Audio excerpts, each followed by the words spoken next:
ভাব দিচ্ছি, কোথায় কোন এক্সপ্রেশন গুলো বলছি সেটাকে মন দিয়ে শুনে বলো।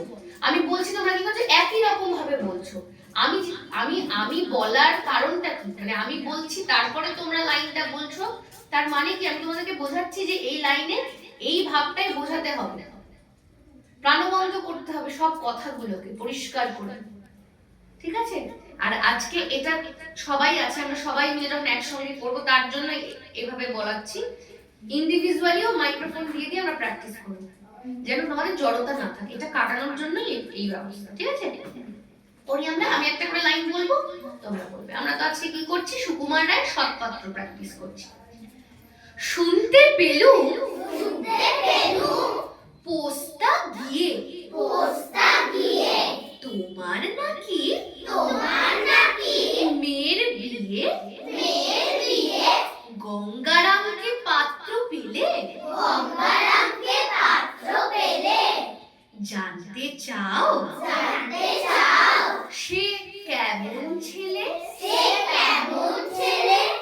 মন্দ নয় সে পাত্র ভালো, রং যদিও বেজায় কালো,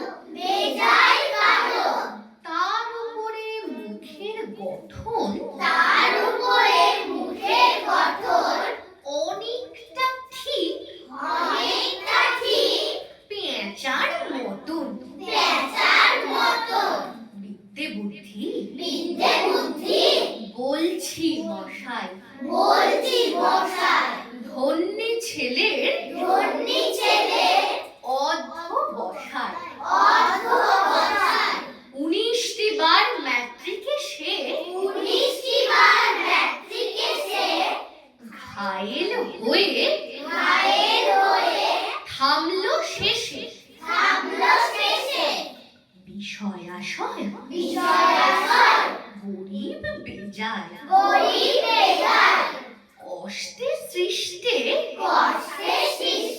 দিন চলে যায়। মানুষ তো নয় ভাইগুলো তার, একটা পাগল একটা গোয়ার,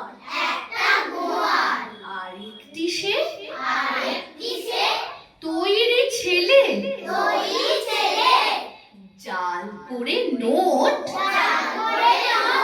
গেছেন জেলে। কনিষ্ঠটি তবলা বাজায়, যাত্রা দলে 5 টাকা